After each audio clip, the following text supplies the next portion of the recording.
Side खबरों के लिए सब्सक्राइब करें फ्लेम मीडिया और उसके बाद बेल आइकन को प्रेस करें ताकि सबसे पहले आपको मिले एक्सक्लूसिव खबरें।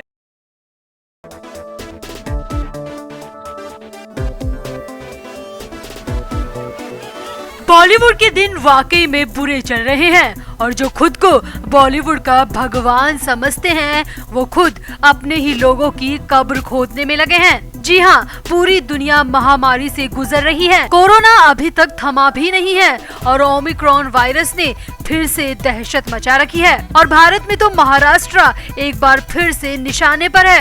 कोरोना की पहली और दूसरी वेव में भी मुंबई में खूब तबाही मची थी और अब ओमिक्रॉन वायरस के भी कई केस मुंबई में देखने को मिल चुके हैं। हालात तो ये है कि शिवसेना सरकार एक बार फिर से संपूर्ण लॉकडाउन पर विचार कर रही है। मुंबई के धारावी जैसी क्राउड वाले इलाके में तो कई केस ओमिक्रॉन वायरस के मिल चुके हैं। अंदाजा लगाया जा सकता है अगर धारावी में वायरस फैला तो पूरा मुंबई किस कदर तबाह हो जाएगा।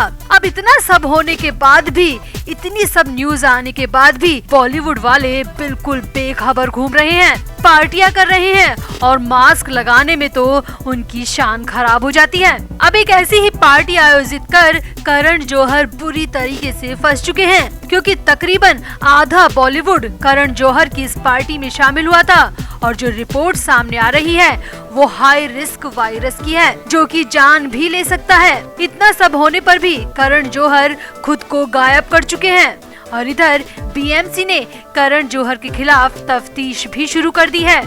तो कैसे आधे बॉलीवुड को मुसीबत में फंसाकर खुद करण गायब हो गए और क्या वाकई में कई सेलिब्रिटीज की जान को खतरा हो सकता है, आपको बताते हैं सब। आप भी वीडियो को शेयर करें और करण जौहर की इस गैर जिम्मेदाराना पार्टी पर कमेंट जरूर करें।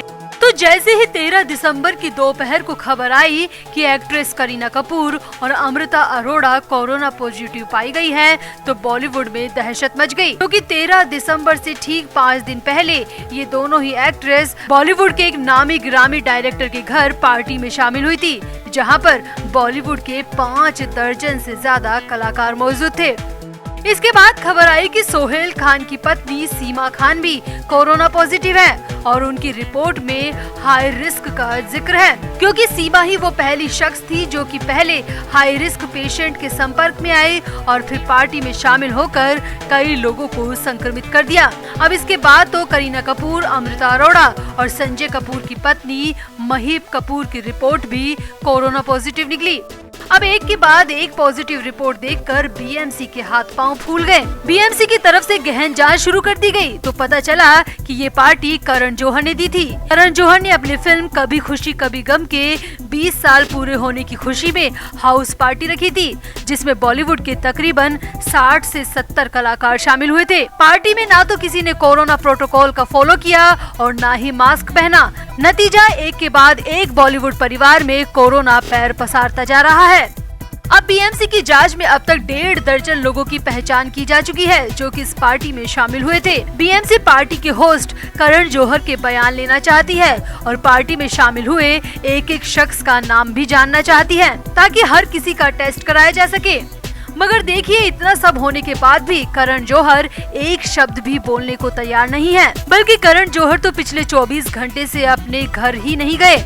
अब करण जौहर कहां पर है किसी को इसके बारे में पता नहीं है। करण जौहर का फोन भी स्विच ऑफ आ रहा है और करण जौहर के मैनेजर ने भी जानकारी होने से साफ मना कर दिया। करण जौहर अपनी आगामी फिल्म की मीटिंग में शामिल होने वाले थे लेकिन वो वहां पर भी नहीं गए। करण जौहर अपने नए रियलिटी शो हुनरबाज की शूटिंग में पहुंचने वाले थे लेकिन वो वहां पर भी नहीं पहुंचे। तो करण जौहर है तो है कहां, इसका जवाब किसी के पास नहीं है। अब बीएमसी करण जौहर के सभी ठिकानों पर हाथ पांव मारने के बाद सबसे पहले करीना कपूर के घर पहुंची और करीना के घर को पूरी तरह सील कर दिया। इसके बाद बीएमसी ने एहतियातन अमृता अरोड़ा का घर भी सील कर दिया और इसके बाद सलमान खान और अनिल कपूर का घर भी सील कर दिया गया क्योंकि ये सभी लोग करण की पार्टी में शामिल हुए थे और इसकी जानकारी बीएमसी को मिली है। अब इन लोगों का घर कम से कम 7 दिन तक तो सील किया गया है। उसके बाद कोरोना की रिपोर्ट के आधार पर आगे सील करना है या नहीं इसका फैसला लिया जाएगा। कोरोना के बढ़ते खतरे के बीच करण जौहर के मास्क न लगाने और खुलेआम पार्टी आयोजित करने की उनकी गैर जिम्मेदारी कहें या फिर बेवकूफी, ये तो पता नहीं, लेकिन एक सवाल जरूर ये उठता है कि अगर करण जौहर की पार्टी में इतने लोग कोरोना पॉजिटिव पाए गए हैं तो उनसे और कितने लोगों को खतरा हो सकता है, क्योंकि ये सभी लोग करण जौहर की पार्टी के बाद कई और पार्टी में भी शामिल हुए थे। कुछ लोग तो कटरीना कैफ की शादी अटेंड करने राजस्थान भी पहुंचे थे। और सबसे बड़ी बात तो ये है कि पार्टी में शामिल होने वाले कुछ कलाकार तो ऐसे हैं जिन्होंने कोरोना की डबल तो छोड़िए सिंगल वैक्सीन भी नहीं लगवा रखी है। तो समझा जा सकता है कि खतरा कितना ज्यादा है। अब ये सभी लोग कोरोना को एक बार फिर से कैसे मुंबई से राजस्थान तक फैला चुके हैं, इसका अंदाजा लगाना बेहद मुश्किल है। अपनी पार्टी, शराब और ड्रग के लिए कितने लोगों की जान को ये खतरे में डाल चुके हैं, इसका अंदाजा वाकई में लगाना बेहद मुश्किल है। मगर फिर भी करण जौहर सामने आने को तैयार नहीं है और अपने गैर जिम्मेदाराना रवैये पर कुछ बोलने को भी तैयार नहीं है। तो क्या वाकई में करण जौहर ने बॉलीवुड की कब्र खोदने का काम किया है? और ऐसे छिपकर करण जौहर क्या साबित करना चाहते हैं? आप भी अपनी राय कमेंट बॉक्स में जरूर दें और वीडियो को भी शेयर करें। तो कटरीना कैफ और विकी कौशल की शादी को जो बज़ मिला वो बेहद शानदार था। दोनों की शादी की खबर आखिरी दिन तक भी पक्की नहीं थी, मगर फिर भी लोगों में और फैंस में इस शादी को लेकर जबरदस्त क्रेज था। और वाकई में राजस्थान के सवाई माधोपुर में बेहद शानदार और रॉयल शादी भी हुई। और कटरीना और विकी की शादी की फोटोज को देखकर साफ पता चलता है कि कटरीना ने शादी में करोड़ों रुपए पानी की तरह बहाए हैं। अब हालात तो ये रहे कि इस शादी से ही कटरीना और विकी कौशल को 100 करोड़ रुपए मिल भी गए। जी हाँ, एक बड़े OTT प्लेटफॉर्म के साथ इन्होंने शादी की फिल्म के लिए डील की थी और वो डील 100 करोड़ रुपए की बताई जा रही है।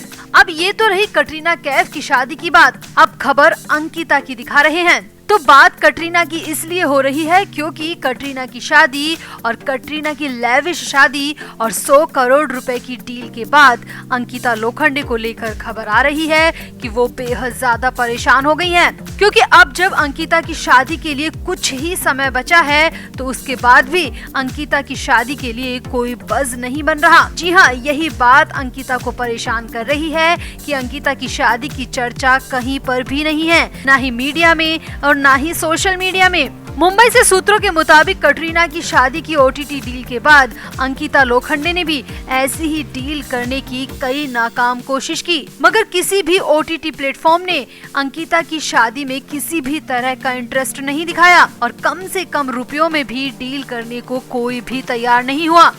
हालांकि सूत्रों के मुताबिक अंकिता कोशिश करती रही कहीं तो बात बन जाए, लेकिन बात नहीं बनी और अंकिता की शादी बिना OTT डील के ही होने जा रही है। अब अंकिता को एहसास तो वहीं पर हो गया था, लेकिन इसके बाद पपराजी और मीडिया में भी अंकिता की शादी को लेकर किसी भी तरह का बज़ क्रिएट नहीं हुआ। कुछ पपराजी तो ऐसे हैं वो हर जगह ही पहुंचते हैं, इसीलिए वही थोड़े बहुत लोग अंकिता की शादी को कवर भी कर रहे हैं।